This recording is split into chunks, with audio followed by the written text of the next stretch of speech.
o ser humano tem preguiça de pensar. Tem. Se tiver alguém que pensa pra mim, Melhor.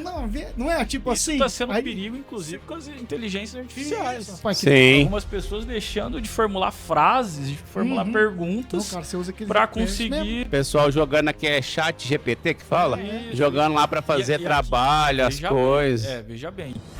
A inteligência artificial, eu falei até com o Emerson hoje, né? Por coincidência.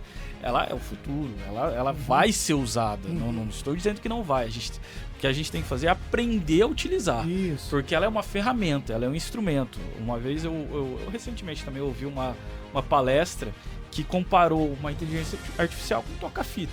Se você colocar Atirei o Pau no Gato, vai tocar Atirei o Pau no Gato. Se você colocar a Sinfonia de Beethoven, ela vai fazer ela vai reproduzir a Sinfonia de Beethoven. Então você precisa ter o conhecimento, Sim. você tem que adquirir uma estrutura para saber utilizá-la. Porque senão você não tira Agora- nada dela também. Agora, senão você não tira nada, vai mais te atrapalhar, vai alucinar, né? Que é o termo que eles usam, daquela configuração matemática que ela cria conclusões, né? Ainda você vai passar a informação errada. Sim. Que volta na mesma. No que a gente falou da educação, né? Eu acredito que você tem que ensinar as pessoas. É igual a redes sociais, né? Por exemplo, o Instagram, o Facebook, né? Por que essas redes elas foram criadas, né? Não é pra pessoa ali, às vezes, expor a vida dela, né? Muitas vezes essas ferramentas elas foram criadas, às vezes, para você vender um produto, para você colocar aí a sua empresa, para você divulgar. Com certeza. As pessoas, elas... Tomou outro caminho, né? Exatamente, às vezes a pessoa tá precisando ali divulgar a empresa dela, ela divulga às vezes o prato de comida que ela tá comendo para as pessoas.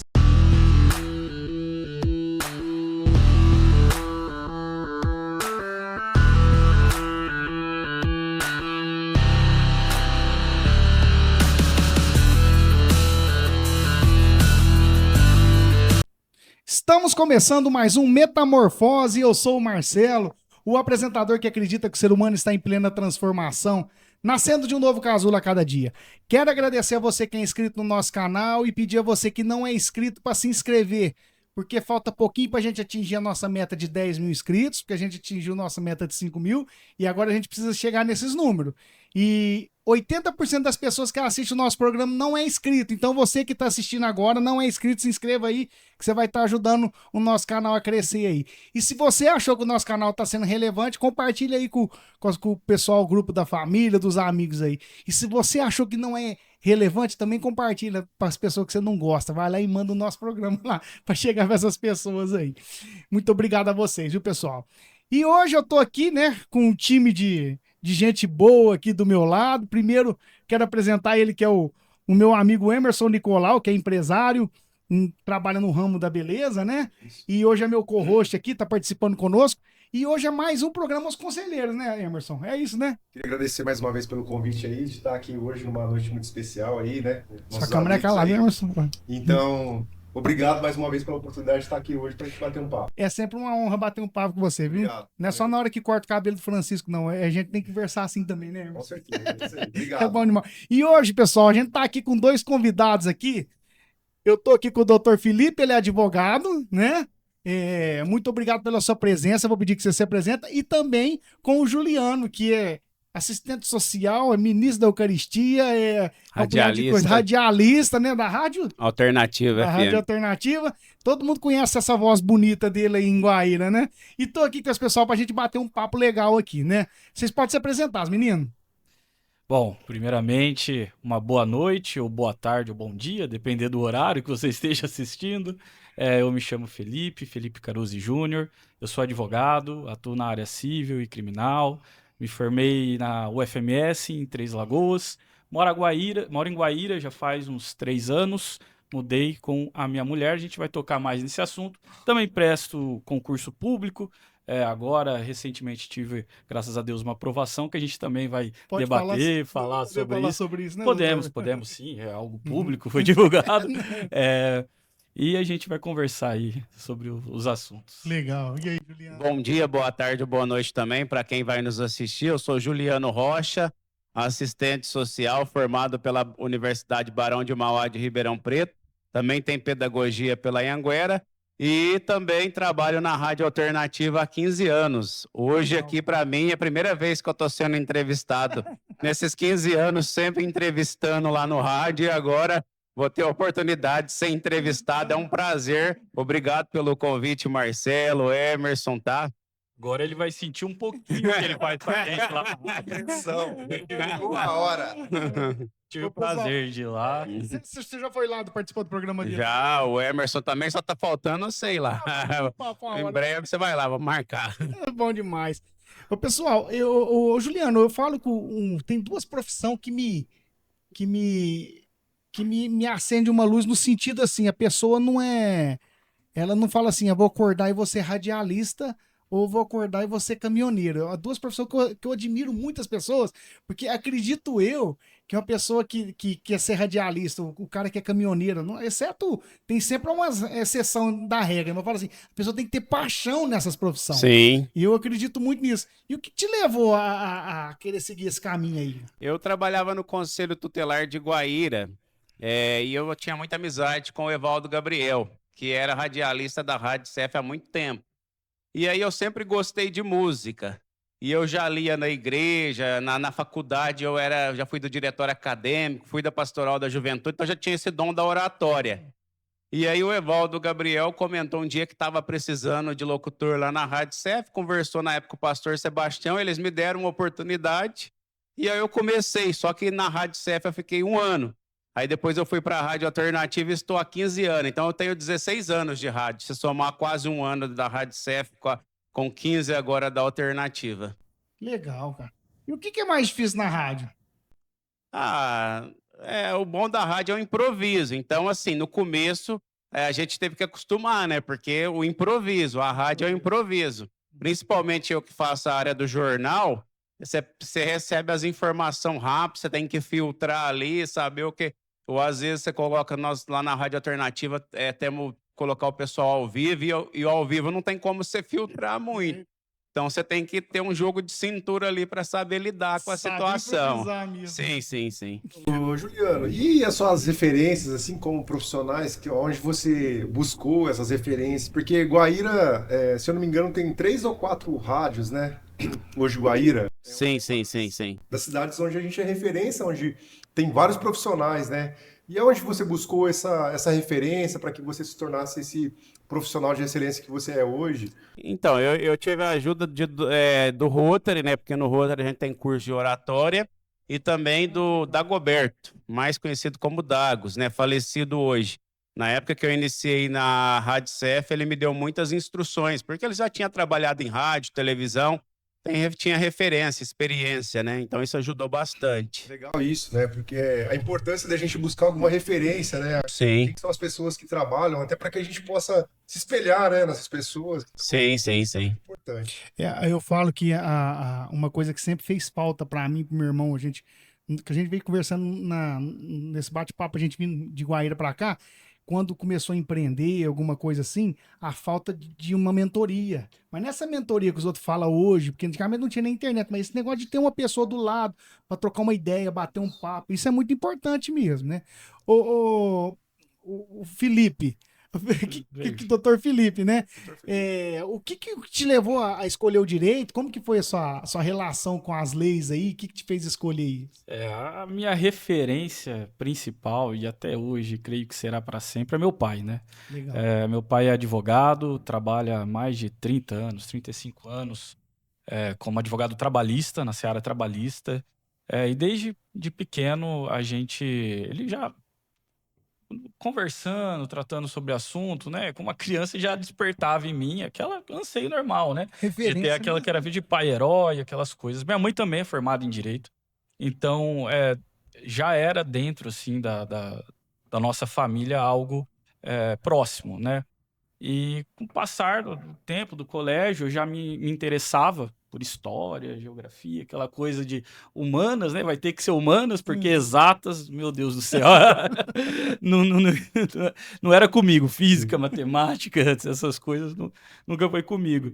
E aí eu fui para a faculdade, né? Escolhi fazer o direito, já estava assim bem sedimentado, em geral não tive muita dúvida. E eu me encontrei mesmo na faculdade, sempre gostei.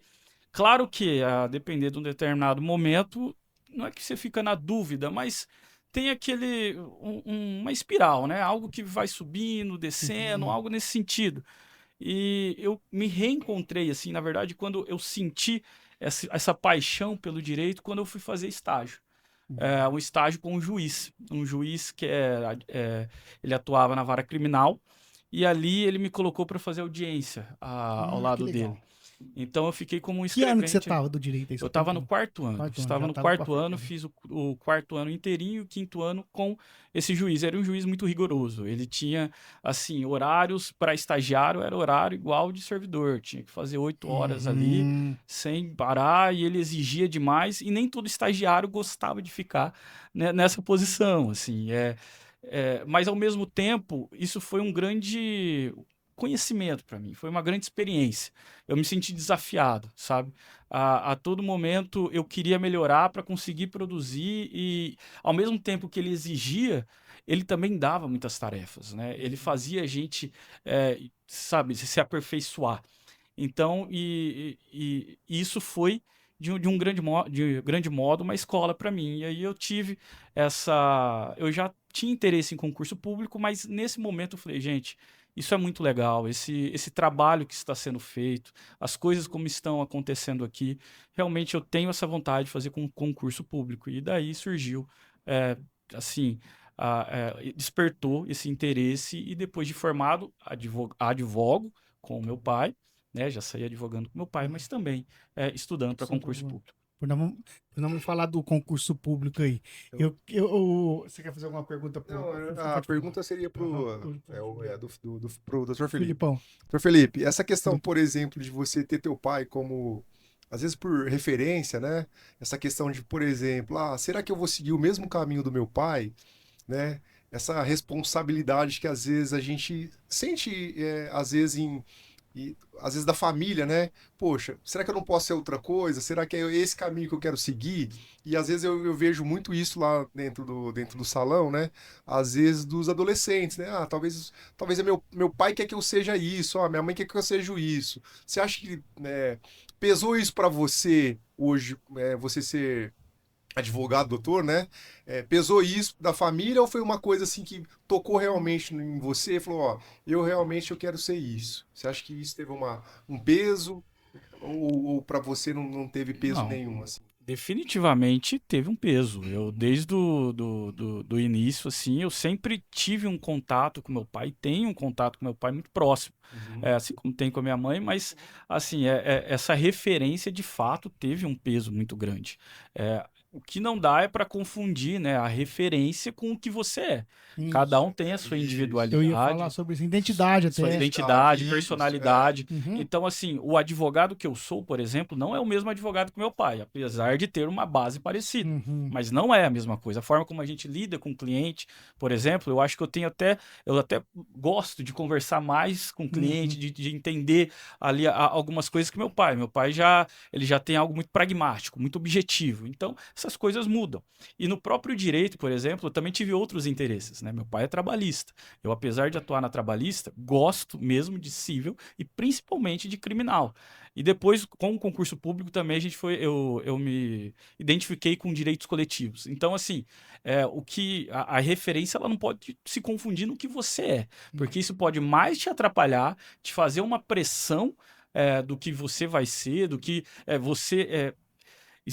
as suas escolhas, elas ficam nebulosas, mas você precisa ter uma base. Então, essa distinção precisa ser clara para você. E isso não é fácil. Não é claro. Não é nem um pouco fácil. Essa questão, às vezes eu vejo muita jovens sendo meio que pressionados, né? Que eu acho um erríssimo isso. Isso, você tem que ser isso. E será que é isso que a pessoa, né?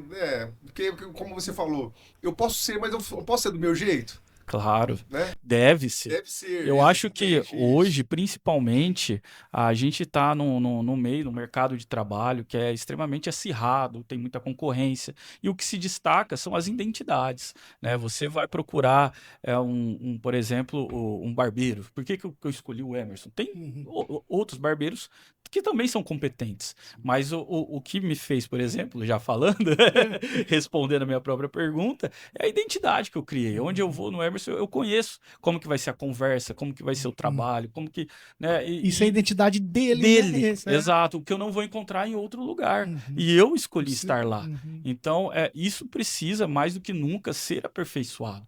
Né? As pessoas precisam ter a sua personalidade, trabalharem isso e levarem a sua própria profissão. Eu até brinquei com ele hoje, né? Falei assim: aonde você encontra um barbeiro que você vai participar do podcast? Falei, Felipão, a gente coloca os dois na hora. A gente tem nosso encontro na quinta-feira, né? Isso virou, assim, uma questão de uma amizade. E, de Claro. repente, onde a gente tá hoje, né? Isso a gente não encontra em qualquer lugar, né? Então, isso é um... Povo, eu Exatamente. queria saber mais um pouco desse encontro de vocês na quinta-feira. É dia de quinta. Ô, Juliano, você também quase foi padre, cara. Tô brincando. Você é ministro, né? Sou ministro da Eucaristia e faltando 15 dias para ir pro seminário, eu desisti. Quase fui cara. padre, sim. Ia pro seminário. Que legal. E o que te fez querer ter essa vontade lá atrás? Eu comecei muito cedo na igreja católica, né? Eu comecei por volta de 13 anos, mais ou menos, pegar firme. Lógico que antes a gente já era, mas eu engajei muito no grupo de jovens, Você fez parte do grupo de Pastoral da Juventude. Com 16 anos, eu já era coordenador lá de Guaíra. Com 17, da Diocese. Depois, com 18, nacional, entendeu? Vai participando da equipe nacional. Então, isso me trouxe aí, possibilitou, assim, ver esse caminho, talvez, de ser padre. Mas, assim, aí depois, no discernimento aí, quase chegando para ser, eu vi que não era a minha vocação. Aí eu resolvi pela vocação laical, né, de leigo, né? E, se Deus permitir, um dia ter uma família, né? Que eu sou solteiro, né? Então... Aí, meninos. Bom, não é todo dia que acha assim. Tá aí, falta aí. Doutor, eu vou perguntar pro Juliano. Quais a sua experiência com concurso que você comentou? Que você fez muito de concurso? Nossa senhora, muitos concursos. Muitos. E até pra você falar assim, você dá uma dica pro pessoal que tá prestando concurso, o que você fazia pra estudar, como é até bom. Nossa senhora.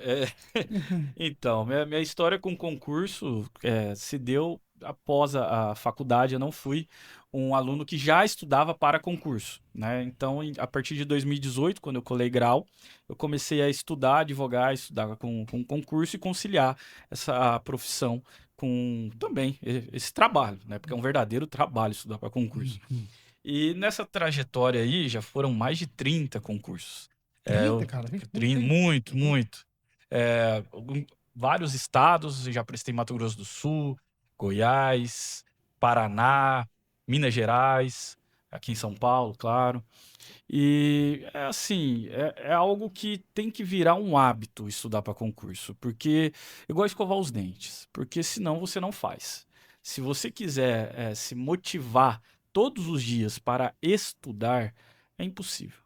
Sinceramente, né? é impossível. Tem que virar um hábito. Tem que virar um hábito. O pessoal compara muito com a academia. Inclusive, o próprio meio de se estudar se compara com os atletas de alta performance, que é um hábito. Você vai praticando, estudando, esse exercício ele vai mudando, então você vai adquirindo, com o passar do tempo, o que mais te torna produtivo, ler, fazer exercícios, né, simulados, ou ver videoaula, cada um vai estudar de um jeito, né?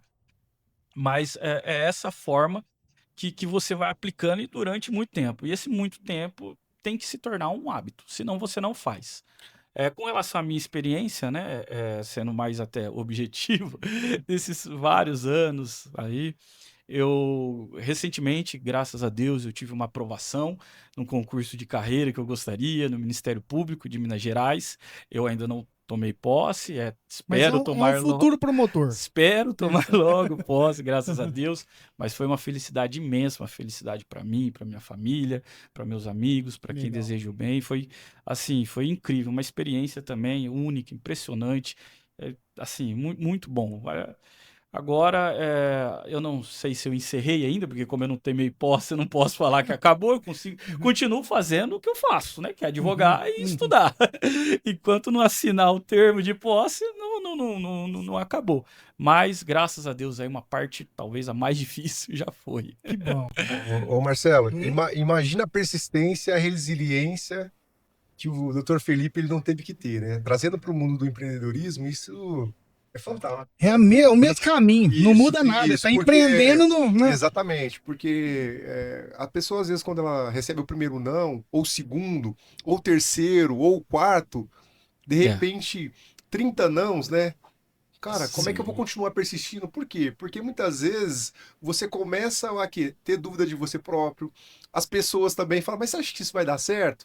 Você começa a entrar em dúvidas, né? Claro. Como é que você se comporta para ir pro próximo, né? Será que o erro tá em mim? Será que o que eu posso melhorar, né? Sim, E claro. até onde você vai chegar, né? Que você vai continuar persistindo, como você disse. Será que é o último? Será que, né? Eu já me fiz várias vezes essa pergunta, já sofri muito, chorei algumas vezes. Faz parte, né? Faz parte, mas disciplina é ter um objetivo, ter um foco, né? A gente conversa várias vezes, já conversamos algumas vezes, né, Emerson, sobre isso, sobre essa nuance de empreendedorismo e também concurso público. A princípio pode se parecer o contrário, né? Porque no concurso público traz uma ideia de estabilidade, de funcionalismo, enquanto que no empreendedorismo tem muita surpresa, né? Muita coisa, muita diversidade e estabilidade, de fato, não é algo muito comum dentro de se empreender. Porém, dentro desse aspecto que você tocou, de fato, é um objetivo, algo que você quer chegar, que você vai lutar, né? Está lutando para chegar, disciplina e não desistir. Não tem por que desistir. É difícil, dói, mas você aceita a dor e vai. E saber que vai chegar a sua hora. Se você tiver algum credo, alguma religião, isso ajuda muito. Se não, entender que sua hora vai chegar, né? Que você tem que fazer a sua parte, independente de qualquer coisa. É aquela história de plantar árvore, né? Você colocou a semente e vai cuidando dela. Ela vai, naturalmente, vai nascer. É isso. Eu acredito muito. Isso aí, pra mim, é empreender. O cara que tá trabalhando é a mesma coisa. Agora, em termos de estabilidade, eu não acredito em estabilidade em lugar nenhum. É verdade. Não, claro, né? É um senso que se traz, mas de fato não tem mesmo. Eu queria fazer uma pergunta pro Juliano, porque você fez assistência social e depois você escolheu fazer pedagogia. Sim. Mas você não seguiu carreira de Não, mestre, não. só serviço social. Sou assistente social no município de Guaíra, na prefeitura, há 11 anos. Mas você também é assistente social sim, há 11 anos. há 11 anos. Mas eu sou funcionário público há 23 anos da prefeitura municipal de Guaíra. Comecei como monitor. Na época chamava monitor, hoje chama-se educador. Mas na época, em 2002, chamava-se monitor. O que era monitor? É o que faz o educador. Eu trabalhei no programa de erradicação do trabalho infantil com as crianças e adolescentes, entendeu? Quando eu entrei na prefeitura. E depois eu entrei, fiz serviço social e depois prestei o concurso em 2010, fui chamado em 2014. Essa brincadeira que a gente fez, você que está há muito tempo no funcionalismo público, tem estabilidade ou não? Como é que é? Não, os funcionários têm, depois de 3 anos. Eu falo do que está na lei, do como você entende a forma mais aberta, assim, estabilidade. Bom, vai do comprometimento de cada um, né? Porque a lei hoje permite, tem as sanções ali para o funcionário, né? Que não desempenha o seu papel. Então, vai do comprometimento de cada um, né? Sim. Todo ano tem a avaliação para você progredir ali no plano de carreira e tudo, e aí... Sempre uma diversidade, imagino que aparece. Sim. Só que agora está sendo discutido lá em Brasília essa questão do fim da estabilidade, né? No serviço público, né? Não sei se como é que está o processo lá em Brasília, né? A reforma administrativa, na verdade, sempre é pauta. Sim. Sempre foi. Aqui no Brasil não tem muito cara disso acontecer, não. Mas isso vai valer, assim, para os concursos para frente. Os para trás mantém, seria uma... Bom, não sei se o Brasil tem cara disso, entendeu? Tem país que tem, né? Você vê os Estados Unidos, alguns países muito... que são, sei lá, tem uma cultura diferente, parece que tem muita cara. O Brasil não tem essa cultura de concurso, o cara não ter essa estabilidade entre aspas, né? Difícil. Eu imagino que também não chegará a esse ponto. Mas quando eu digo assim, sempre é pauta que há esses diálogos, essas conversas no legislativo, no judiciário, sobre uma forma de renovação. Que eu acho que é sempre válido, né? Um aperfeiçoamento sempre é bem-vindo. Vocês acham que, por exemplo, que já é do ramo os dois, querendo ou não, a cabeça é voltada.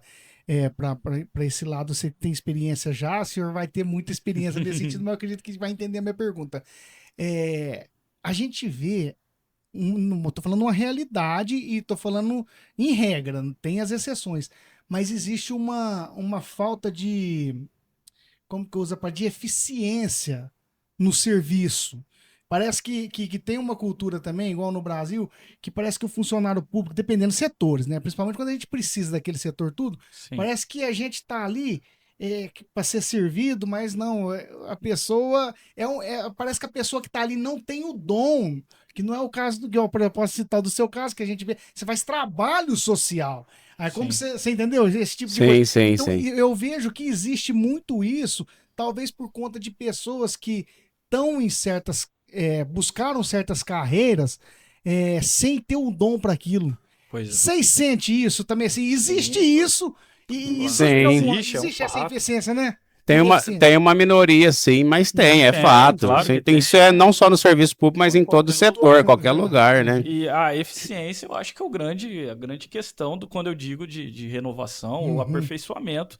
Esse é um ponto extremamente válido, porque a gente passou por isso, de um serviço muito burocrático na época da ditadura também, né? Que era uma estratégia, inclusive, de se fazer algo extremamente burocrático para você ter o controle total. Então, a demanda de A só vai passar se eu quiser, né? Então, por isso se faz várias fases dentro da administração pública. E a gente, claro, depois de 88, com a Constituição, teve uma renovação, o que a gente estuda da administração pública gerencial, mas ainda guarda certos resquícios de algo extremamente burocrático, mas a ideia é que se torne mais acessível, inclusive com a informação, tecnologia, né? Uma administração pública gerencial e virtual também, né? Que tem esse tipo de acesso e que possa atender a todos de uma forma extremamente eficiente. Claro que há mudanças, e a crítica é sempre bem-vinda, mas as coisas, de uma certa forma, estão evoluindo, graças a Deus. E assim, espero que continue, né? Tem que ser, né? Sim. Tem que fazer uma pergunta meio estranha, mas eu quero saber, em Guaíra tem fome, cara? Existe? Se tiver, muito pouco. É mínimo do mínimo, entendeu? Se tiver. Mas a maioria dos casos são atendidos pela assistência social. Nós temos também um trabalho das igrejas, a Paróquia São Sebastião tem um trabalho fantástico de partilha solidária, né? De entrega de marmitas segundas-feiras, também cesta básica para as famílias. Temos os clubes de serviço, né, as lojas maçônicas também que desenvolvem um trabalho, as igrejas evangélicas. Então, assim, tem todo um conjunto. Se tiver mínimo do mínimo, mas eu acredito, entendeu? Tem, assim, pessoas que estão em situação de vulnerabilidade, sabe? Mas o básico... Você não faz esse trabalho assim ali, o seu não aborda isso, não? Nesse momento, eu estou trabalhando no CREAS, que é o Centro de Referência Especializado da Assistência. O que o CREAS trabalha? O CREAS trabalha com mulher vítima de violência, idoso vítima de violência, pessoa com deficiência, trabalha com criança e adolescente em situação de abuso ou violência. Trabalho no meu caso, eu estou específico também na medida socioeducativa. Trabalha com os adolescentes e jovens infratores, entendeu? Muito importante esse trabalho.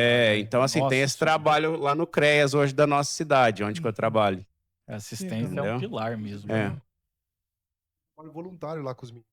Sim. Do CREA lá, jovens infratores, e era muito legal. Só que, o que eu via, né? Que faltava um pouco o próximo passo, né? Que a gente trabalhava ali e esse jovem acabava voltando para o lar. Então, quando ele estava ali no processo, ele entendia, mas quando ele voltava no ambiente. O problema é o ambiente dele, né? O ambiente dele acabava que, por exemplo, muitos dos jovens ali, eles falavam, prefiro ficar na rua do que em casa. Em casa, às vezes, meu pai é alcoólatra, minha mãe briga comigo. Sim. Então, às vezes, o jovem, o adolescente também entender isso, né? Claro, sim. Por que ele tá ali na rua? Por que ele tá na esquina, né? Porque muitas vezes dentro do lar dele não tem uma estrutura, uma instrução, Legal. Sim. Com certeza, o meio fala muito alto, né? Pra qualquer coisa, o meio bom pro bem e pro mal. O Squamers falou, e é verdade. Eu acho que transformar, mudar mesmo assim a mentalidade, viver essa metanoia, eu acho que ela é impossível se você não mudar de ambiente.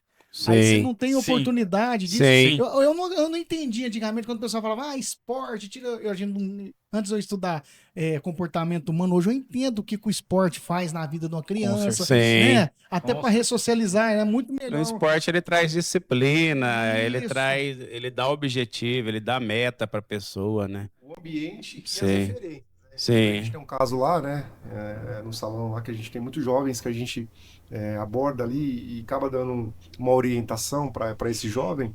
E já saiu vários que hoje são profissionais, que têm família, que lá atrás não teve oportunidade. Legal. Você conectou com outras pessoas, peraí.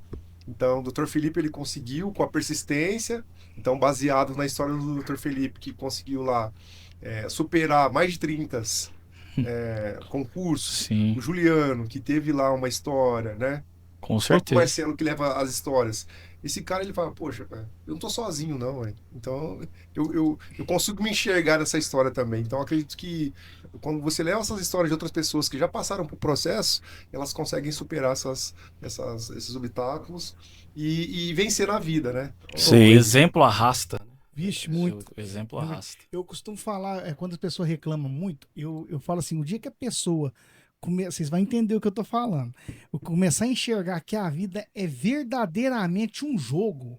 Jogo não é nesse sentido que os outros. É jogo assim, você tá no tabuleiro, você tá ali para jogar. O Dr. Felipe tava jogando aí, com concurso, estuda aqui, faço negócio com meu pai e aquilo. O Juliano aqui, pedagogia, você tá jogando. Na hora que você começa a entender aquele jogo que você tá jogando, conhece, entre aspas, assim, os adversários, que não é adversário do mal. Tô querendo dizer o seguinte, para você ganhar um espaço, alguma coisa, você tem que entender como que as pessoas jogam, aí onde que vem aquilo que você falou, é a referência, aí é o ambiente. Aí a gente começa a abrir a consciência até pros outros lados, nesse sentido de... Foi até bom a gente estar perto e falar assim, gente, essa meninada que aparentemente está sem futuro, hoje eu entendo que é muito difícil sair desse lugar, mas é possível. Talvez se a gente criar algum mecanismo de estrutura de ambiente, de entendimento como que funciona as escolhas. Então, quer dizer, a vida nos leva para um jogo que daqui a pouco ela vai te cobrar também, que eu vejo no meu caso, que é falar assim, ó, de próprio Deus, falar, ó, já te mostrei tanta coisa aqui, agora você age pro seu próximo aí, ó. É aquilo que você falou, que você pôs os meninos lá, ter um ambiente para aprender a cortar cabelo, e o cara vai, cria família e vira outro. Vi uma frase que fala assim, eu não saí da periferia, eu só quis um caminho diferente, né? Porque as suas origens, elas não tem como você escapar disso, né? Sim. Não tem como, por exemplo, eu deixar de ser a pessoa que eu fui lá, mas hoje eu tenho a escolha de andar com pessoas que estão no mesmo caminho do que eu, e eu vejo essas pessoas como espelho. Então isso ajuda bastante, né? Então agora eu quero jogar num time de pessoas que são melhores, né? Claro. São melhores no sentido do quê? Que tem sonho, que tem objetivo, que quer crescer, como você falou. Quero ter uma família, né? O Felipe também tá no processo aí. Todo mundo tem que ter um sonho, né? Eu Sim. acredito que falta muito isso para as pessoas. É uma Elas pessoa sem sonharem, sonho, né? é uma pessoa Exatamente. sem É o vida, né? combustível, né? Isso, as pessoas muitas vezes elas não sabem nem o que é um sonho, né? É, Não é sonhar dormindo, é sonhar realmente Não precisa sonhar, né, cara? Você tá doido. sonhar e Você nunca executar. quis ser político, não? Você tá na rádio, você tá Não, eu já fui candidato, mas assim, hoje eu não quero saber mais, não. Mas você já foi candidato. Fui candidato a deputado federal em 2010 e vereador em 2012. Foi uma experiência boa, assim, para aprendizado, mas eu acho que eu posso ajudar de outra forma hoje. Hoje eu posso ajudar através do rádio, através da igreja, através do Rotary. Eu sou rotariano, sou fundador do Rotary Clube de Guaíra há 18 anos. Fundador? Sócio fundador. Legal, cara. Então, assim, eu posso ajudar de outras formas, né? Mas eu gosto muito da política, assim, política de verdade bem feita, não a política partidária, Certo. entendeu? Porque hoje eu costumo dizer lá na rádio, vou dizer aqui também, que 99,9% dos políticos entram na política primeiro pensando no seu interesse próprio. Aí, depois nos amigos, no seu grupo, o povo vem em terceiro, quarto lugar, entendeu? Então, quando na verdade os políticos deveriam servir a população e não o contrário, se servir da política para os seus interesses, entendeu? Então, eu faço muito esse trabalho de conscientização no rádio. A gente tem um lema lá na Rádio Alternativa que é 2 lemas. Em primeiro lugar, a verdade, em segundo lugar, a defesa da população, entendeu? Legal. Que legal E o mesmo. doutor Felipe, já gosta de política? Como que é a sua visão Olha, sobre política? Gostar, eu gosto de política. Eu acho que a gente precisa passar, e estamos passando, eu acho que um momento, apesar da polarização, mas também de conscientização, né? A política, algumas pessoas, eu lembro até de quando eu era mais novo, ouvi muito isso. Nenhum político presta, né? Ninguém vale nada. E assim, independente de como funciona o sistema, a gente depende da política. Não. A gente vai ter a democracia representativa para o resto das nossas vidas, imagino eu, né? E se a gente odiar e não quiser aprender, vai ser só pior. Vai ser só pior.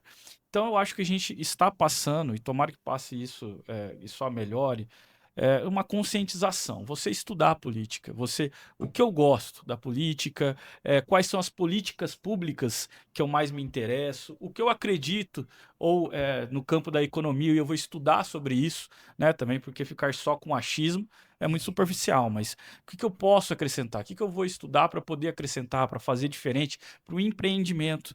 Hoje a gente passa uma leitura de empreendimento também consciente, né, com aspectos sociais, como o Emerson mesmo falou que faz, né, de ajuda aqui às crianças e tal, de trazer, de levar também a sociedade e subir a sua comunidade, né?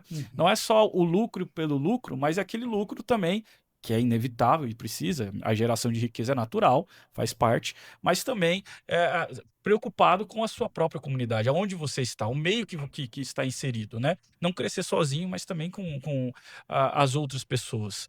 E eu acho que isso faz parte da política. Isso faz parte da política. A política ela faz parte do nosso dia a dia, né? Exato. E eu acredito também que para você, às vezes, fazer algo diferente para as pessoas também, não necessariamente você precisa ser político.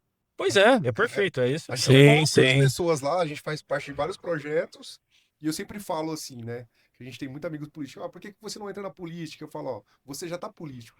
Então, me representa lá. Você Claro. pode me representar, né? Muito Então, mais do que partido A, partido B, isso, você exatamente. entender Então, o você que eu posso fazer, o que o Exatamente. outro Sim. pode fazer, Exato. né? O que o vereador faz, o que o prefeito Uhum. faz. Aí eu posso cobrar. Pô, mas o vereador faz isso. Entender Eu mais sei da que ele política, faz né? isso. Então eu posso cobrar o vereador daqui, o prefeito faz aquilo. Agora, se eu cobrar do prefeito, do vereador, enfim, coisa de deputado, do senador, não faz sentido.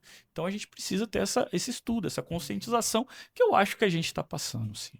Eu acredito muito assim, a política, você gostando ou não gostando, ela vai influenciar na sua vida. Pode muito bem, às vezes, você não depender diretamente, mas indiretamente, meu amigo, você tá envolvido, porque você faz parte Claro. do sistema, os caras tomam uma decisão lá, né? Você tá aqui Sim. embaixo, você é afetado de alguma maneira. Uma coisa que eu percebo é assim, eu sou mais velho que vocês, né? Sim. Eu vi uma geração, como é que eu posso dizer, de educação nas escolas funcionar melhor. Então, é uma coisa que é difícil até a gente conversar sobre isso, porque parece que é uma coisa proposital. O que eu tô querendo dizer é o seguinte, na minha época, eu estudei escola pública a vida inteira, no primeiro colegial para frente, que eu fui estudar em escola particular. E antes de mim, as minhas irmãs, eu vejo os meus pais, antigamente, a educação era uma coisa mais formal, era uma coisa que aprendizava. Hoje parece que assim, existe um investimento, o investimento não falta. Na educação, o dinheiro entra para gastar, e eu não estou falando do governo agora, eu estou falando de já anos que o Brasil é assim. Sim. E parece que cada vez tem índice pior na educação, cara. Será que isso é proposital? A gente perdeu, sei lá, o controle disso aí, para aquilo que o senhor falou, o doutor falou, da gente se conscientizar, precisa ter lá no fundamental uma conscientização de ensino. Falar, ó, o vereador faz isso, o prefeito faz. Não é? Tipo Claro, a assim, escola você tem o direito de cobrar conhecimento. porque você é um cidadão, mas parece que esse trabalho, não sei se vocês sentem isso por não ter conhecido antes, mas parece que não é muito. E não é culpa de prefeito. Aqui nós, no interior, nós está no céu. As escolas aqui de Guaíra, de Miguel, alguma coisa que a gente. Aqui ainda tem uma educação mais, vamos dizer assim, não digo mais rígida, mas mais presente. Não sei se é porque é aquele calor de cidade interior, mas cidade grande aí, moço, parece que o negócio tá meio que desdeixado. Eu tô enganado. Você acha que é assim também, não? Pode falar, Felipe, primeiro. Claro. Não, eu acho que, primeiro, a educação é a base, né? Sem educação a gente não vai para lugar nenhum. Nenhum país vai, ninguém vai. E temos um problema sistêmico, né? Os números falam isso, Isso, é né? por causa dos números, IDH, tudo fala, né? A nota geral do país em relação a português, matemática, parece que... Nós temos muitos analfabetos funcionais. Cara, desculpa cortar, sabe o que eu vi? Não. Pessoas que sabem ler e escrever, porém não sabem interpretar. Isso. Hoje você pega na internet aí, as pessoas, você coloca o anúncio com todas as informações, as pessoas lá no comentário colocam assim, mas qual o valor? Qual isso? E tá tudo lá, a informação. Não, eu As vi redes sociais, Sim. num inclusive, concurso público que teve, não sei se foi em Santa Catarina, 2.000 professores escreveu coração com 2 S, cara. Meu Deus do céu. Sim, Negócio estranho, É. né? sim. É uma realidade nossa, a gente tá falando E olha, da realidade. As redes sociais, o celular está prejudicando demais as nossas crianças. Eu estava lendo sobre isso recentemente, assim, que teve um estudo que as crianças que estavam com mais contato com o celular, que ficavam mais horas no celular, tiveram desempenho muito pior que crianças que tinham menos acesso. Eu acredito muito nisso. Isso. E na minha época, não sei na sua época, do Emerson, a gente era estimulado a ler um livro por mês. Tinha aquela coleção dos símbolos. Sim, mas sem maneira de dizer. Mas tinha que ler, você, entendeu? Coleção Simba. Entendeu? Você decorava a tabuada de 0 a 10, vixe, então assim. O diabo tinha que ler, Tinha que ler, Cortiço, Machado de Assis e outros, né? E hoje você não vê isso mais, entendeu? Não, o problema é do sistema mesmo. É algo que precisa mudar, não é do celular, Peguei obviamente. peguei uma frase hoje do Nelson Mandela, né? Que fala sobre a educação é a arma mais poderosa que pode ser usada para mudar o mundo. É verdade. Cara, isso É um verdade. fato, né? Você falando em educação de frase, eu vi uma frase também, não lembro o autor, lá dos Estados Unidos, ele era milionário lá na década de 1900, no início, ele doutrinou todas as escolas para formar alunos para trabalhar e não para A pensar. universidade é feita pra isso. Eu esqueci o nome dele agora, é Rock alguma coisa. Rockefeller. Isso mesmo, Rockefeller. Tava lendo isso hoje também, a doutrina. Então as escolas, elas fazem os alunos não para pensar, mas para ser trabalhador ali, entendeu? Então Sabia que a casa financiada foi ele que inventou também? então... O povo ficar 30 anos lá e não sair. É a mesma coisa. Sim, sim. Ele veio lá da universidade. É esse pensamento para criar para a indústria. Sim. Na época, Ele fala aí, né? Também tem essa frase dele, ele fala assim, por que as escolas não ensinam sobre o dinheiro, impostos, liberdade ou a criatividade? Porque isso cria pessoas livres. Olha ao redor, a maioria das pessoas, das escolas, parecem mais prisões do que lugares inspiradores, né? Então, às vezes, as pessoas ela vê a escola não como referência, né? Como Sim. lugar onde que ela tá, um lugar... ela tá presa, né? A escola deveria ser um lugar de recreação, mas de pensamento crítico também, né? Isso, perfeito. Eu acho que é o principal, esse senso crítico, De questionamento. de curiosidade, Isso. do porquê, da onde veio, É a como filosofia, surgiu. tinha que É maravilhoso. Você lembra do mito Platão? Não, o mito da caverna? Sim, Lembro. claro, Você também, claro. né? Sim. Hoje eu agradeço muita parte da personalidade que eu sou, a pastoral da juventude. Eu aprendi um método lá que eu trago para minha vida, aquele ver, julgar, agir, rever, celebrar. Legal. Entendeu? É um método que eu aprendi lá que eu trago até hoje para minha vida, entendeu? A questão da crítica, de você fazer uma autocrítica para você e também do mundo, de você ver as coisas, entendeu? Não critique, não condene. Entendeu? Então isso é muito bom. Isso aí é verdade. Eu acho que o ser humano tem um defeito, viu? Isso aí que o doutor falou de questionar, você tá falando também que a gente tinha que questionar. O ser humano tem preguiça de pensar. Tem. Se tiver alguém que pensa pra mim, Melhor. não é tipo Isso assim. está sendo um aí- perigo, inclusive, com as inteligências artificiais. Isso, rapaz, Sim. Algumas pessoas deixando de formular frases, de formular Não, perguntas cara, você usa aquele para GPS mesmo. conseguir. Pessoal jogando aqui é chat GPT que fala? Isso. Jogando lá para fazer E trabalho, as veja coisas. Veja bem. a inteligência artificial, eu falei até com o Emerson hoje, né? Por coincidência, ela é o futuro, ela vai ser usada. Não estou dizendo que não vai. O que a gente tem que fazer é aprender a utilizar. Isso. Porque ela é uma ferramenta, ela é um instrumento. Uma vez eu recentemente também ouvi uma palestra que comparou uma inteligência artificial com toca-fita. Se você colocar Atirei o Pau no Gato, vai tocar Atirei o Pau no Gato. Se você colocar a Sinfonia de Beethoven, ela vai fazer ela vai reproduzir a Sinfonia de Beethoven. Então você precisa ter o conhecimento, Sim. você tem que adquirir uma estrutura para saber utilizá-la. Porque senão você não tira nada dela também. Agora, senão você não tira nada, vai mais te atrapalhar, vai alucinar, né? Que é o termo que eles usam, daquela configuração matemática que ela cria conclusões, né? Ainda você vai passar a informação errada. Sim. Que volta na mesma, no que a gente falou da educação, né? Eu acredito que você tem que ensinar as pessoas. É igual a redes sociais, né? Por exemplo, o Instagram, o Facebook, né? Por que essas redes elas foram criadas, né? Não é para a pessoa ali, às vezes, expor a vida dela, né? Muitas vezes essas ferramentas elas foram criadas, às vezes, para você vender um produto, para você colocar ali a sua empresa, para você divulgar. Com certeza. E as pessoas, elas... Tomou outro caminho, né? Exatamente. Às vezes a pessoa tá precisando ali divulgar a empresa dela, ela divulga, às vezes, o prato de comida que ela tá comendo ali para as pessoas. Ou passeio, ao trabalho, tem o lazer, né? Ela tá muito vinculada à questão de... E aí junta a questão dos criminosos, né? Que começa a monitorar as redes sociais daquelas pessoas e pode trazer transtornos, né? Eu carrego um negócio pra mim, eu posto alguma coisa aqui do podcast, né? E eu sempre tive rede social, eu nunca postei nada de mim. Que eu falo assim, eu não quero saber da vida dos outros, e eu acredito que ninguém quer saber da minha vida. Sim. Também uso muito penso, pouco pra redes ninguém. sociais. Só quando eu vejo um cara postando um prato, eu falo, eu não quero saber o que você tá comendo agora. Tipo assim, a gente precisa também ter essa conscientização, né, cara? Precisa. Sim, Mas sim. é escravo, né? Mas é uma ferramenta, igual o Emerson falou, igual a inteligência artificial. Para o empreendedorismo, por exemplo, né, ela é necessária. Hoje, na área da advocacia, né, não tem mais, ou pelo menos são poucos aqueles advogados que ficam passivamente esperando em sua sala, normalmente perto do fórum, chegar clientes.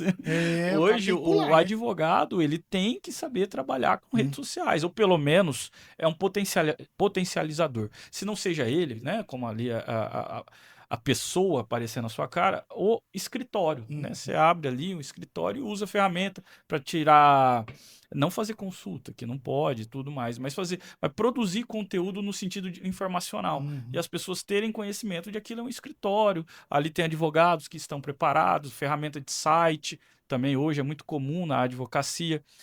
E médicos, cara. Médicos, claro. Tem, sim, de fato. As redes sociais elas podem ser bem utilizadas, ainda que se exponha, né? Se exponha pelo menos uma pessoa maior de 18 anos, não as crianças, que é um perigo danado, né? Enfim, e tenha consciência do perigo também que pode ser, mas tudo é saber utilizar, né? Isso. Você tocou num assunto que é muito importante, você vê, levar informação, às vezes de um advogado leva uma informação ali num vídeo que ele faz falando sobre partilha de bens, sobre separação. Quer dizer, você está levando um conteúdo produtivo para... É ótimo, eu gosto daqui disso. para lá. O médico eu acho isso maravilhoso. Falando, aí você vai pega postando uma batata frita. Então tem... Sim. Fica fútil, né? Tipo eu acho maravilhoso isso, eu acho extremamente importante. Eu gosto quando os advogados fazem isso, não de um jeito sensacionalista, mas de uma forma explicativa, né? Informativa. É o que a gente está fazendo aqui. Isso. A hora que eu topei, quando o Emerson fez o convite, eu topei exatamente para tentar trazer algum tipo de informação que seja útil a alguém, né? Uma informação que realmente produza algo na vida daquela pessoa. Você falou, se não gosta, tudo bem, não assista, faz parte. Não é obrigado a gostar de ninguém. Mas se de alguma forma alguém que está vendo aqui realmente tocou e falou, poxa, isso foi interessante, eu não sabia disso, eu gostei daquilo, eu aprendi com esse passo, tá feito. Meu propósito aqui foi esse. E eu costumo muito falar aqui que é o bate-papo, a gente tá sempre conversando, fazendo as coisas assim. Uma aula é de 1 hora, né? De qualquer matéria. Você bate papo aqui com 4 pessoas, cada um num segmento. Cara, o que a gente tira de proveito aqui, eu pelo menos. De ideias, né, bicho? Eu trouxe aqui mais de 120 pessoas já pra bater um Nossa papo. senhora, De é cada gente. área que você pensar que, tipo, político, médico, promotor, qualquer coisa, tudo que Sim. trouxe aqui. E eu falo assim, ó, se vocês não estão assistindo, vocês não sabem o que vocês estão perdendo. Agora eu tô aproveitando e tô Sim, sim, sim. então é isso que eu tô falando. A rede social também tem essa capacidade de entregar o que é de bom também, né? Não é só o que é ruim. E hoje né? você encontra nas redes sociais muitas coisas que você pode aprender fazendo, né? Na Isso. prática, né? Nossa, salva muita gente, né? Pô, a própria administração pública, ela que era inclinada no papel, aquela coisa burocrática Sim. que a gente estava falando, nesse acesso digital, ela também está levando informações dela nas redes sociais. A gente Sim. viu alguns municípios viralizando, né? Fazendo algumas dancinhas. Tem um prefeito de uma cidade que ficou bem famoso. Sorocaba lá, é manga lá, o manga? Isso, que leva. Mas assim, o objetivo é bom, assim, você levar a informação em si, principalmente a administração pública, né? Que é para a sociedade. É. Levar pelas redes sociais é importante. E tá vindo também, né, Juliano? Sim, sim, é importante, tem que saber se comunicar, né? Claro, Pra mim, igual claro, hoje aqui é a primeira vez no podcast, é novidade, né? Pra mim também. Que tá lá no rádio, né? É diferente, o rádio as pessoas estão só te ouvindo, né? Aqui as pessoas estão vendo, O né? povo que te ouve quer te ver também. Você pode celular assim, não é, Emerson? Alguma coisa. Não, o pessoal tá cobrando mesmo, o pessoal, os ouvintes tá cobrando. É, Eu falo porque hoje o pessoal, eu vejo que hoje o cara, os radialistas mesmo das pessoas, tá sempre lá, com tudo no Instagram, está ao vivo. Toda hora que essa coisa tá ao vivo. sim, fica no YouTube, nas Instagram, as redes grandes aí, Bandeirante, Então, também. Eles, Jovem Pan, eles todas essas ficam redes ao grandes vivo. nativas, Tenho essas... certeza que ele vai se dar Jovem muito bem. Pan. Né? Às vezes que eu fui lá mesmo. a Agora uma cobertura pena essa dele, semana, não sei se vocês viram, a Transamérica, depois de 48 anos, fechou, né? Não fiquei sabendo. Transamérica, grande rádio aí Mas nesse... algum motivo sabia assim, também não. fala- Não falaram não, mas deve ser alguma questão financeira, alguma... Você tocou num assunto aí que é até bom eu querer saber, porque você é do meio. Eu vejo que antigamente a rádio potência, porque ou era televisão, era rádio, né? O meio Sim, de sim. comunicação que você tinha. Você acha que afetou muito, cara, ainda essas redes sociais, esse mecanismo de tanta mídia? Hoje a pessoa tem as redes sociais que a gente comentou, rádio. Esses dias saiu uma pesquisa da Associação Brasileira de Rádio e deu uma diminuída, mas não afetou, não. Então, eu ouvi falar Continua forte. fiel, ainda é forte. Aham. Principalmente em cidade do tamanho de Guaíra, entendeu? Interiorzão. E nas grandes cidades, principalmente nos horários de pico. O pessoal tá lá no metrô, no ônibus e Tá ouvindo fica rádio. ligado. Por quê? Porque a maioria dos rádios se reinventaram com programas de humor, que traz notícia e humor, tipo a Hora do Ronco lá, aqueles programas da tarde que o pessoal traz personagens da televisão para o rádio, imitando. Então, assim, o pessoal se reinventou e isso trouxe um certo público, entendeu? Lógico que o público jovem não ouve muito rádio, fica muito no Spotify e outros meios aí, né? Mas o público de idade média e os idosos ainda segue muito, Ouve ainda. ouve né? muito rádio. Você falou da questão do Spotify, mas, por exemplo, você também tem rádio no Spotify. Sim, tem. Então, por exemplo, Tem rádio no YouTube, cara. pode ser que, por exemplo, Verdade. esse público, na verdade, ele tá, que nem você falou, no logística, o caminhoneiro. Por exemplo, no trânsito, o pessoal que tá indo para casa. Então, possivelmente, você tem que mapear onde está esse novo cliente, né? Por exemplo, o que a gente está dando um feedback para você? Peraí, por que não tá na rádio e também não tá, sei lá, no YouTube, no podcast? Então, isso Vai pode ser uma pegando o coisa público mais novo também, né? Exatamente, Vai... porque você pode pegar Sim, o pai e pegar o filho, né? Pegar Sim. todas as gerações ali. Então, tô pegando o cara na rádio, mas também tô pegando o cara no Spotify ou no YouTube, ou seja ele no podcast. Então, Sim. essa renovação aí, eu acredito que... E o rádio ele é mais forte aí das 6 da manhã até lá pelas 9 da noite, né? Depois a televisão domina, né? Depois, assim, das 8, 9 horas da noite, né? Então o rádio, ele é forte muito no período diurno e no início da noite, né? Lógico que à noite aí fica mais quem trabalha, né? O pessoal... E o pessoal que gosta muito ainda das rádios mantém aqueles programas românticos depois das 10, 11 horas, mantém essa tradição, né? Muitos rádios, né? Tem histórias de amor, essas coisas. O bom do rádio hoje é que ele interage. Eu falo porque eu tenho uma lista enorme lá de ouvintes e eu interajo mandando oração. A rádio ela é eclética, mas eu rezo todo dia o Pai Nosso, que é a oração universal, né, de todas as religiões. E aí eu tenho uma lista enorme. O rádio ele é bom porque você consegue interagir, mandar abraço, mandar alô, e isso é muito bom, né? Porque as pessoas gostam de ser lembradas, né? Então, por isso que essa é a magia do rádio, entendeu? E o rádio ele faz sorteios de brinde, enfim, ele tem outros meios para atrair os ouvintes. E isso que é o que segura, né? A audiência, né? O que mantém, né? Envolve, né? É. Juliano, você tá lá na paróquia, na paróquia... Nossa Senhora Aparecida. O Padre Rafael ou o Padre Diego? Padre Rafael Padre Diego. Faz 15 anos que eu tô lá. Eu fui para lá em 2010. Conversa com o Padre Rafael lá, vamos bater um papo com ele aqui. Vamos trazer ele. Um ser iluminado, né? Ele tem um conhecimento, foi monge, né? Ficou no Chile, tem uma experiência. Falou, meu filho, vamos esperar. Esperar o quê, pá? Vamos dar Ele é muito, nossa, cultura que não... Sim. Na verdade, agora tá bom. mesmo. Bom, mas ele você sabe. Sim. Você já trouxe o Padre Diego, não? Pelejei também, ele falou que vai vir uma hora e vai vir. Ele foi esse tempo atrás no podcast aí. Eu estava abrindo, conversei com Agora eu vou levar eles lá. Sim. Agora o Padre Rafael, o Padre Diego, eu convidei os dois, já pelejei pra mim, trouxe um punhado de padre. Você disse que trouxe o Padre Luiz, né? Amigo meu, o Padre Luiz é amigo meu. Gente boa. Gente boa. Aí tá bom. Ô, doutor, o senhor já conheceu algum outro país, não? Já. Onde você já foi? Eu já fui para os Estados Unidos, faz um tempinho. Férias, o que você foi fazer? Férias. Quanto tempo ficou lá?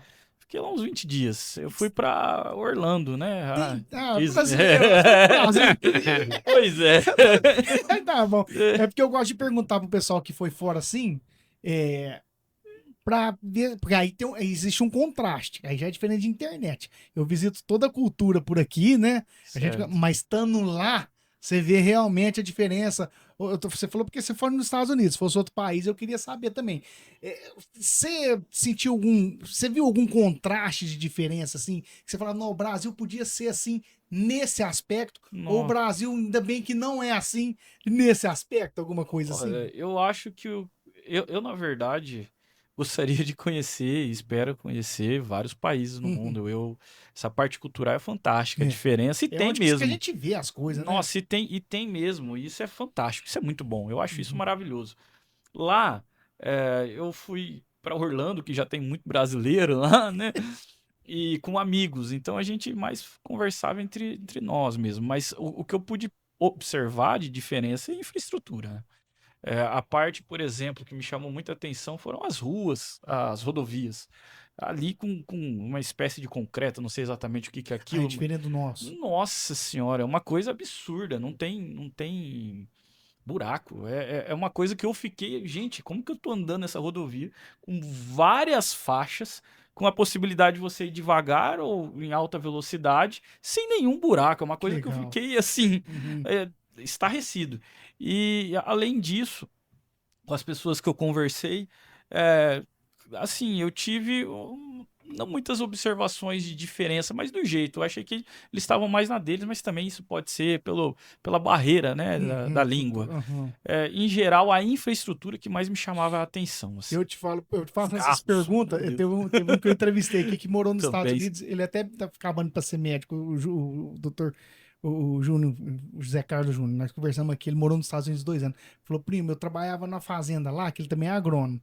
Falou que você tá falando da estrada de asfalto. Falou, estrada de terra lá, a prefeitura toma contas uma vez por semana. Falou, é melhor do que as nossas estradas aqui. Eu falei, é coisa de louco. Agora, eu faço essa pergunta porque eu acompanho muito um canal que chama...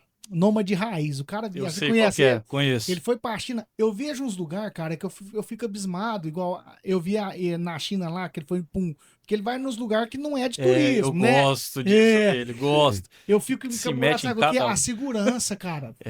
Lá na China, a gente outros falam, mas você vê um país seguro, cara.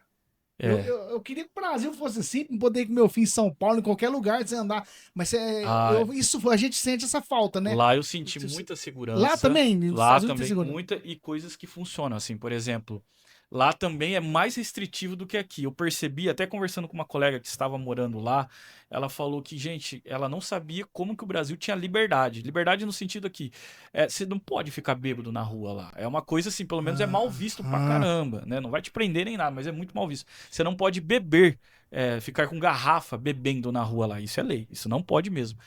Bebida alcoólica tem que ficar no porta-mala. Não fica em outro lugar no Cara, carro. que eu acho Senão dá bonito multa. Isso tem gente que ainda critica, mas eu não entendo. Eu falo, Então, esse aqui assim, bebe, né? Que não... cultural, cultural, uma o povo mesmo, né? é diferente, é segurança, é segurança. Exatamente. Exatamente, essas coisas são bem diferentes, assim, é o que eu pude perceber também lá.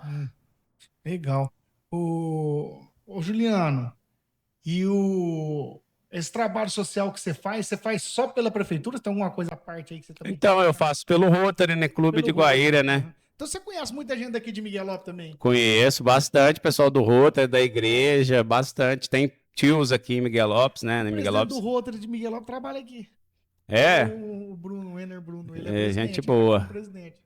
É um rapaz grandão. eu conheço ele. Eu conheci ele em Ribeirão Preto, na posse do governador. Isso, o Ender Bruno. Ele é que toma conta da logística nossa aqui. Ele que, bem dizer, toma conta da maioria das coisas aí. Juliano, Cê- que tem de compromissos e a fazer. Eu gosto muito dessa parte de altruísmo, né? Eu acho que isso é bom pra gente. Eu aprendi no Rotary, a gente tem 2 lemas importantes no Rotary. Melhor se beneficia quem melhor se serve. E dar de si antes de pensar em si. Esses são os nossos 2 lemas que a gente tem, entendeu? Porque o maior pessoa que ensinou nós foi Jesus Cristo. E ele ensinou a gente servindo, né? Que é Isso. através do servir. E servir é uma arte, né? Então, Servir a e gente não tem é fácil. entendeu? Não é fácil. E É. e se o ser humano descobrisse que é no serviço que te traz a felicidade, Sim. a gente, né? Você vê, você falou Cristo ainda foi um exemplo que ele é Deus e tudo. Mas você vê que ele mandou uns antes para falar para nós aqui, tipo Platão, tipo Aristóteles. Você escuta os caras falar, qual que é o sentido da vida? O sentido da vida é servir, ué. Sim. Como é que eu vou ser feliz? Você vai ser feliz servindo, fazendo aquilo que você é bom. Pra você ser bom, você quer dizer, Eles eu batiam tenho que muito dar nessa serviço a tecla, alguém, porque você Sim. e é esse, né, cara? E a gente Sim. se perde muito. E isso é muito bom. A gente tá sempre a serviço. Na verdade, as pessoas hoje em dia precisam descobrir o sentido da vida tendo um projeto de vida, né? O que as pessoas hoje em dia perderam foi essa questão do projeto de vida, né? Elas fazem as coisas muito no mecânico e as pessoas precisam descobrir o que ela gosta, quais são os sonhos, objetivos, as perspectivas dela, para ela seguir, né? E ela ter uma direção espiritual, ter um caminho, não importa se é católico, evangélico, qualquer religião que for, que ela tenha um caminho para ajudar ela também, né? Para orientar ela, porque a vida ela não é fácil, né? Não. A vida ela é difícil para todo mundo e cada um vai ter que achar um meio aí Cada um com as suas de misérias, perseguir, mas né? todo Sim. mundo tem um problema. Sim. Sabe que Sim. você falou uma coisa de espiritual e eu acredito muito assim. Como que no século XXI, cara, nós aqui ainda tem gente que despreza essa parte, sendo que a própria ciência fala, não, a gente descobriu que tem, além que é o QI, que é o coeficiente de inteligência, como é que chama isso? Tem vários tipos de inteligência, quer dizer, tem inteligência emocional e tem inteligência espiritual. Quer dizer, Sim. ninguém tá negando que existe essa parte que precisa ser trabalhada, né? Sim. E a gente precisa desenvolver isso, buscar sempre tá trabalhando isso, porque é onde que eu falo. Quando eu tô com fome, algum problema no corpo, o meu corpo ele vai manifestar com a dor, com a febre, alguma coisa. Agora, quando o problema é na alma, que ela é imortal, aí que vem o problema, amigo. Aí a doença da alma é onde que vem depressão, algum tipo de Ansiedade. Eu ia tocar Não é? nesse Sim. ponto, que É que, na verdade, a pessoa também ela só vai dar importância para isso quando ela vê que o bem material ou algo diferente não tá fazendo mais sim, o efeito, né? aquele efeito, né? Então ela vai buscando, de repente ela vê que... Ainda falta algo, né? Ainda tem um vazio ali. Hoje o- tem a- muita. Desculpa, filho, doutor Não, mas- Felipe. Hoje tem muita gente que está tomando medicamento para ansiedade.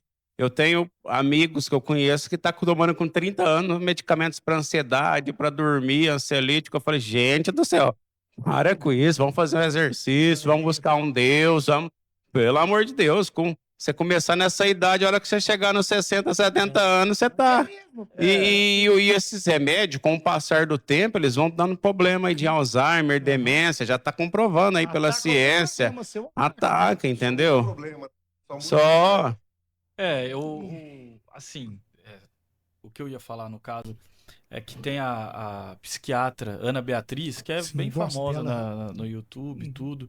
E minha mulher, até por ser psicóloga, também tem Sua mulher é psicóloga. também gosta dela. E no livro dela de tratamento de ansiedade, uma dos pilares de tratamento é a espiritualidade. Ela fala exatamente, não necessariamente ser católico, evangélico, da Umbanda ou qualquer outra coisa, mas é você trabalhar essa religiosidade, essa espiritualidade, na verdade, que ela usa o termo. E comprovadamente, cientificamente, tem resultados melhores no tratamento da ansiedade. É algo realmente que essa união, essa força em conjunto com outras coisas faz efeito, é um fato, é comprovado cientificamente que ela tem bons resultados, né? A questão de remédio aí é um pouquinho mais complicado porque algumas pessoas, infelizmente, necessitam Sim, para sim, a se gente colocar entende, pelo menos naquela posição de ela conseguir ir depois. Aí sair do remédio. Porque a ideia não é ficar Eu para posso sempre. falar porque eu Na tenho minha- autoridade. Eu tomei muito ansiolítico quando eu era mais novo. Eu já tive síndrome do pânico, transtorno generalizado de ansiedade. Minha vida era correria, então era normal. Só que aí eu percebi isso que você tá falando, isso aqui tá virando uma muleta. Eu preciso sair fora desse negócio aqui. E eu já tinha tomado fazia um tempo, eu tava tomando. Então foi quando eu comecei a decidir, falar assim, não, se eu acreditar realmente que eu sou corpo, alma e espírito, o meu problema tá no meu espírito aqui, eu vou precisar desenvolver isso. Cara, faz uns 8 anos que eu não tomo remédio. E eu era um cara com meu irmão, eu chego nos lugares que eu não bebo. Eu não bebo não é porque eu não bebo, não gosto de bebida. Aí eu chego nas festas, não vem me oferecer, você quer beber? Antigamente meu irmão falava, não, ele toma remédio. Mais fácil. Remédio. Quer dizer, e faz muito tempo. Eu passei um período em 2021 que eu perdi minha mãe, depois meu pai, que era o stay, assim. Onde que veio um negócio assim, falar, vou ter que voltar a tomar esse negócio? Não vou não. Vamos. A mente da gente, a gente precisa fortalecer a nossa mente. É uma coisa que o pessoal ignora, mas a gente precisa fortalecer a mente e impor o nosso espírito também, porque o ser humano, aquilo que os japoneses falam, não sei se é os chineses falam, é mente saudável, corpo saudável. Mente doente, meu amigo, você tá com o corpo doente. E eu te vejo caminhar todo dia. Você gosta do Platão, ele falava muito isso. Eu caminho assim umas 3, 4 vezes por semana. Gostaria de caminhar a semana inteira, mas devido aos compromissos. Mas faço pilates uma vez por semana, então para mim tá excelente. Eu quero ver se até o final do ano eu consigo entrar na academia. Apesar de não ser fã, mas eu já emagreci 17 quilos. Nossa, cara. Só em caminhada, diminuindo comida, fazendo pilates. E agora eu preciso perder mais uns 10 para ficar beleza. Por quê? Começo do ano passado, eu fui fazer um check-up que eu faço uma vez por ano. E eu descobri que a minha diabetes estava em 306. Fiquei louco. Falei, o quê? Aí o médico falou, tem que emagrecer. E isso passou. E eu comecei por conta própria. Não busquei nutricionismo, não busquei nada. E aí hoje, depois de 1 ano e 6 meses disso, né, eu consegui emagrecer 17 quilos, minha diabetes está em torno de 120, 130. Eu estou pré-diabético. Melhorou, vixe. E agora, se eu emagrecer mais uns 10 quilos, eu não preciso tomar mais um remédio. Porque hoje eu tomo 2 remédios só. O de pressão alta e o de pré-diabetes, entendeu? E tudo é mudança, você não muda a mentalidade, você não muda corpo, você não muda nada. Sim. Por que eu falei? Porque lá atrás eu já tive experiência de nutricionista, não sou contra nutricionista, mas sim, é o efeito sanfona. Então o que eu falei? Eu vou fazer uma reeducação alimentar aos poucos e tem dado certo, entendeu? E a reeducação alimentar. Sim. Eu diminuí muitas coisas, assim, hábitos que não eram nocivos, né? Como bebida alcoólica, eu sempre bebi socialmente, continuo bebendo socialmente, só que eu diminuí, 1, 2 vezes na semana e pronto, tá bom, não precisa mais que isso, e também uma quantidade mínima ali, entendeu? A gente tem que cuidar da saúde, que senão... Sim. Ô, doutor Emerson, e você cuida da saúde também, né? Eu procuro fazer... Seu menino joga bola, Emerson? O David Bryan é jogador, né? E É. até por... Então você até- tem que até- manter o corpo de jogador também, na, sabe? na verdade, uma das coisas que a gente fazia, até faz junto aí, né? Às vezes é correr, né? Até o estímulo, né? Que a gente falou, né? Como é que você vai estimular teu filho a fazer uma atividade física Se você não se faz. você não faz? Às vezes, como a gente lida com muita criança e pais, e às vezes a gente tem essa reclamação, o filho só fica no celular, né? Ele não gosta de fazer isso, aí eu faço a pergunta, né? Qual foi a última vez que você pegou uma bicicleta e caminhou com ele? Né? Pois é. Aí você tem que servir de exemplo ali, né? Pegar. Então, eu acredito que a atividade física está muito vinculada no seu potencial, onde você quer chegar. Então, se você consegue, por exemplo, lá dar uma volta na lagoa, igual a gente correu aquele dia, você consegue ali mensurar algumas metas. Então, você mescla isso aí tudo junto e aí você... Eu vou você 2 vezes por dia por causa da negação do meu cérebro. Ele não quer que eu vou. Aí eu vou. Aí eu vou na academia cedo. Não é nada só, sabe pra que é? Só pra me suar mesmo. Falando, agora eu posso tomar minha coca sem. É Se isso eu aí. tocar minha comida, que não é difícil também, uma hora eu vou coisa. A gente melhora 100%, mas é tudo isso por causa do que você falou aí. Por causa do meu menino. Eu faço de tudo pra dar exemplo. Caramba, a gente começa a viver pros outros. Vocês ainda não têm filho, né?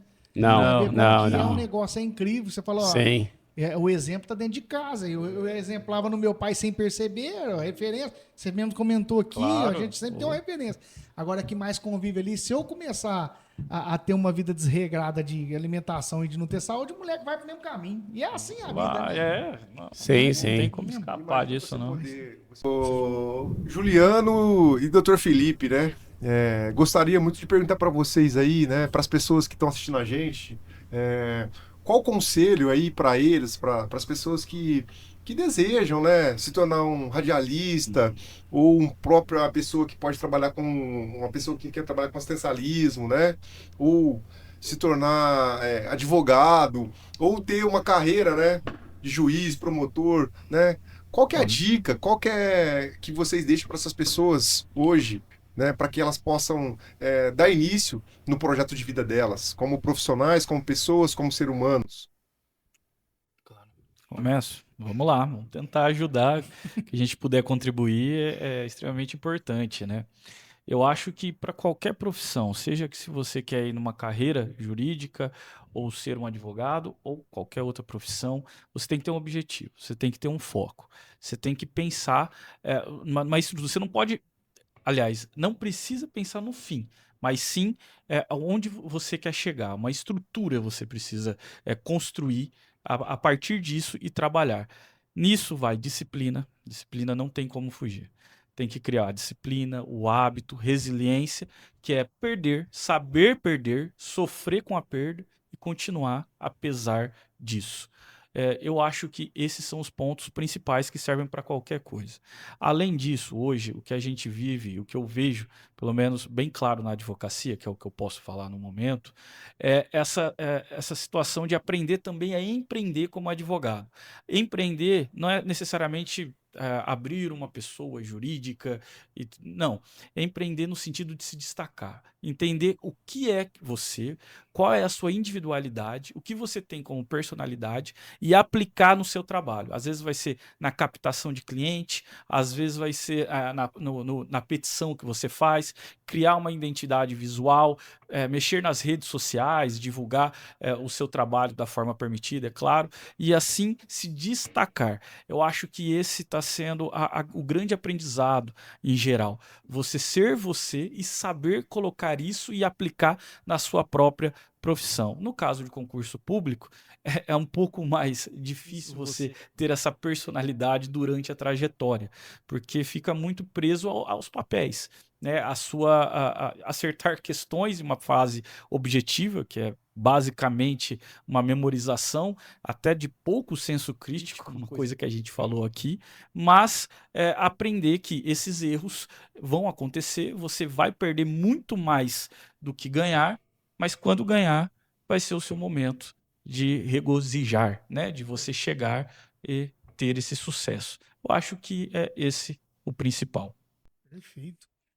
E na área da assistência social e não assistencialismo, é importante a pessoa ter aí alguns princípios, alguns valores, né? Como ter humildade, a questão da saber escutar, né? Se colocar no lugar do outro, a questão da equidade, não da igualdade, que é diferente, né? Porque o serviço social ele trabalha muito essa questão da equidade, não da igualdade. Você dá mais para quem tem menos e menos para quem tem mais, para equiparar, entendeu? E aí a questão da justiça, né? De você buscar a justiça social, né?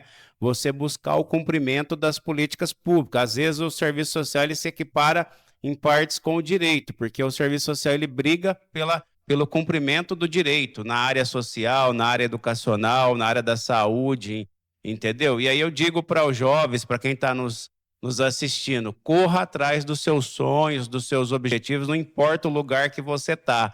Mas se você tiver aí humildade, resiliência, buscar sempre sabedoria e discernimento, você precisa ter muito discernimento. Como o Felipe disse, você precisa ter objetivo, ter um projeto de vida, ter um sonho, saber onde você quer chegar, entendeu? O que você quer para a sua vida é muito importante. E o meio, como você vai chegar também. Você tem que ter, quando eu disse humildade, é para você saber que no caminho você vai passar muito de sabores, mas que lá na frente vai valer a pena. E eu tenho uma frase que eu carrego comigo, quando eu li esse livro eu fiquei encantado, O Pequeno Príncipe, aquela do Saint-Exupéry, que fala, né? Tu te torna eternamente responsável por aquilo que cativas, né?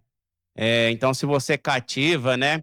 E também eu trago aquela outra frase também, tudo vale a pena quando a alma não é pequena. Eu não lembro agora o autor, mas também eu trago essa frase para a minha vida. Então, tudo que você acha que vale a pena, que não vai fazer mal para você, não vai fazer mal ali para as pessoas que estão ao seu redor, corre atrás, entendeu? Corre atrás. Cair na vida, você vai cair várias vezes, você vai quebrar a cara. A gente é ser humano, a gente é imperfeito. Mas a gente sempre está buscando a perfeição, sempre está buscando melhorar. E esse é o caminho, né? Perfeito é Deus. A gente somos seres humanos para isso, né? E a gente sempre buscar se aperfeiçoar, melhorar cada vez mais e crescer, né? E eu sempre digo assim para as pessoas que a gente tem que buscar sempre nos erros da gente um aprendizado para a gente ir melhorando e crescendo, né? A nossa vida é como uma escada para a gente subir num degrau, né? Para quem sabe um dia, quando a gente estiver lá em cima, a gente poder olhar para baixo com humildade, sabedoria e discernimento e ver, valeu a pena, entendeu? Legal. Tá vendo, pessoal? A gente tem vários exemplos de pessoas que somos igual nós mesmos, né? Tem problema, a gente tem dificuldade, todos os problemas fortalecem todos os dias da gente estar aqui, né? Como estamos aqui hoje, né? Passando experiência, troca de ideias.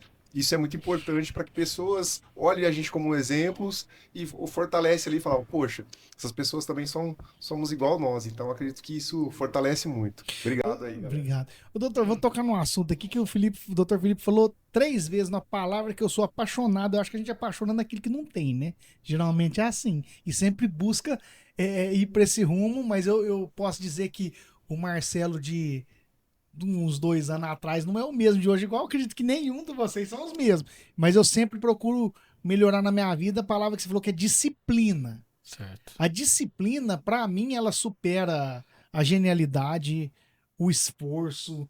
Tudo que você pensar na vida, a disciplina supera em termos de sucesso.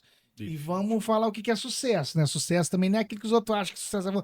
Sucesso, para mim, é aquilo que um grande escritor americano chama Ernest Gale fala: sucesso é a realização progressiva de um ideal de valor. Então, o maior exemplo que eu tenho de sucesso na vida, de uma mulher que nunca empreendeu no ramo do que é sucesso, foi minha mãe como esposa e mãe. Certo. Então ela teve o sucesso, que ela tinha uma realização, ela realizou progressivamente aquilo que ela acreditava que era o ideal de valor. Então eu vejo que a disciplina, ela é o norte de qualquer pessoa que quer conquistar alguma coisa na vida. Eu tô enganado ou é isso mesmo? É Você isso mesmo. Eu acho que você tocou num ponto que no concurso ele fica um pouco evidente, ou pelo menos ele fica em foco, em voga, que é a inteligência e a disciplina. Algumas pessoas pensam, putz, eu não vou chegar lá, putz, eu não consigo, eu não tenho a capacidade de estudar, mas o tempo com a disciplina aplicada, ele é capaz de te levar a lugares que você jamais imaginou que chegaria. E potencializa e supera qualquer inteligência, porque você não precisa Acredito ser nisso. aprovado no próximo concurso, você tem que ser aprovado algum dia, né? E para isso você vai aplicando repetidamente, se esforçando com a base da disciplina. Eu acredito que para tudo na vida, isso eu falei do concurso, mas para tudo na vida, se você quer chegar mais longe, se você quer ter o sucesso, como você bem colocou, você vai ter que ter dentro da sua estrutura e como um dos principais fundamentos a disciplina. E o do Felipe, o doutor o Juliano, você é disciplinado, Juliano? Pode dizer? Eu melhorei muito nos últimos anos, Mas o que você entendeu? acha? Você acha que a disciplina é esse caminho? Sim, é essencial em tudo. É essencial em tudo. Sem disciplina, você não chega a lugar Você nenhum, né? emagreceu 17 quilos, não deve ser com disciplina, né? Com disciplina, vixe. Foi força de vontade mesmo, meta, né? Porque é para não ficar dependente de remédio, essas coisas, né? Também para qualidade de vida também, né? Saúde e qualidade de vida, né? E eu vejo que assim, a disciplina, igual eu comentei que eu corro, vou pra academia de manhã e à tarde, quando eu chego, eu vou rodear a lagoa. Nenhuma vez eu vou com vontade, cara. Não. Não dá Motivação, vontade, vontade. cara. É. Eu não quero ir, cara. Eu Sim. não gosto. Exato. Mas a disciplina é isso, né? Você fala, não, eu vou. Eu tenho que ir, porque ela não tá preocupada se você tá gostando ou não, né? Não. É o que você tem que fazer, aquilo que tem que ser feito. Sim, sim. Exatamente. Isso eu quero ouvir do Emerson e um exemplo de disciplina na sua vida aí, Ó, Emerson. eu tive a oportunidade de conhecer um professor, né? Quando eu fiz o Empretec, chamado Douglas. E você faz uma análise de perfil, né? Das suas características que você tem de empreender. E eu lembro que ele chegou em mim e falou: vem cá, deixa eu te falar uma coisa pra ti. Tá vendo aqui seu perfil, ó? Você tá abaixo de todas as pessoas que estão aqui dentro dessa sala. Então, você vai ter que se dar 3 vezes mais ou 5 vezes a mais. Por quê? Minha família ninguém empreendia. Eu estudei só até a 7ª série. Então, assim, ó, era totalmente fora Da da casinha. casinha, né? E aí eu peguei e falei, cara, mas como assim, né? E aí, aquilo, quando eu voltei, fiz o Empretec, né? Passou alguns dias, eu cheguei na minha casa, as pessoas falaram assim, Hermes, minha mãe me viu lá, né, do jeito que eu tô vestido aqui, minha mãe falou, esse menino deve estar louco, né? Alguma coisa mudou na vida dele ali e tal. E aí eu pego e vou lá em Salto. Eu vou em Salto, lá na casa dele, no Aras. Um cara fantástico, né? Salto é a cidade? Cidade de Aham. Salto. E aí ele falou assim, Emerson, todos os dias, num período de mais de 20 anos, eu acordo pela manhã, aí eu leio o livro, aí eu corro, aí eu faço isso, isso. Disciplina. Todos os É. dias, todos os dias. E peguei isso pra minha vida. Então, basicamente, todos os dias da minha vida, eu acordo 5 da manhã. Faço o mesmo processo. Não é todos os dias que você tá bem, mas se você puder, todos os dias, Sim. fazer aquilo. Colocar o celular para despertar, no mínimo. Eu vou acordar. Coloca o celular para despertar todos os dias. No mínimo, você vai lá, coloca longe. Aí você vai levantar. Aí você vai levantar e vai indo, vai indo. Então, eu coloquei isso como disciplina para mim. Então, eu tenho esses hábitos de fazer isso diariamente. Aquilo que eu peguei com o Douglas lá, que é uma pessoa fantástica, que eu tenho como referência, Isso. né, de pessoa. E é isso. Você vai conectando com pessoas e você vai aprendendo, né? Bom demais. Ô, gente, eu quero agradecer demais a oportunidade que Deus deu para nós bater esse papo aqui. E ainda melhor, ainda ter registrado isso aqui e eternamente, né? Porque vai ficar aí. Enquanto existir internet, eles não banir o YouTube, nós vamos estar aí dentro, né? Quero agradecer, Emerson, demais. Você tá aqui participando como co-host hoje aqui. Foi um prazer a gente sempre bater um papo. Eu admiro você por causa da sua história também. Só acho que você tem que ser mais forte do que você imagina. Você tá entendendo? E essa fortaleza sua precisa sair ainda mais para como fonte de energia sua. Porque você é um cara que eu admiro. Eu não sei porquê, mas eu te admiro. Obrigado. Quero agradecer demais o Juliano, viu, Juliano, por ter aceitado esse convite, por ter aqui passado para nós essa sabedoria sua na sua profissão, as palavras que você falou para nós aqui. Ficou muito bonito esse finalzinho aí, inclusive. Vai dar um corte ajeitado, vou fazer aqui. E agradecer ao Dr. Felipe também por ter participado conosco e ter trazido um conteúdo, principalmente para quem tem vontade de buscar uma estabilidade através do concurso, alguém que viveu e vive isso assim, na unha, né? 30 concursos, quem não sabe, o doutor Felipe também já é um futuro promotor, né? Porque passou, né, doutor? Né? Já aprovado. tá aprovado, né? Então, quer dizer, a gente com pessoas aqui que têm objetivo, sonhos e que vivem isso, né? Muito obrigado a vocês. Eu que agradeço o convite, Marcelo, Emerson, e me senti lisonjeado, né? Porque estou acostumado lá no rádio há 15 anos a entrevistar e primeira vez sendo entrevistado e ainda sendo filmado, para mim é novidade. Muito obrigado, que Deus abençoe vocês dois. Amém. Muito obrigado pelo convite, foi assim uma experiência maravilhosa. Ao mesmo tempo que a gente fala e tenta passar informações às pessoas que possam ser útil, a gente aprende muito. Eu achei maravilhoso isso. É algo que você falou, que você conversou com tantas pessoas e teve tantos aprendizados. De fato, aqui a gente aprende demais. Tô com um amigo que eu já converso bastante em Guaíra, com 2 amigos, com também o Emerson, e a gente sempre conversa, mas aqui foi uma experiência diferente e maravilhosa para mim. Então, eu que sou grato a vocês. Amém. Obrigadão. Ô, pessoal, quero agradecer a você que ficou conosco até agora, pedir mais uma vez a você que não é inscrito se inscrever no nosso canal e compartilhar esse vídeo aí com seus amigos aí do grupo de família, aquele que vocês ficam brigando aí por causa de política, joga esse grupo aí, joga esse link aí pro pessoal aí, Bora, tá bom? É isso aí. E até o próximo Metamorfose.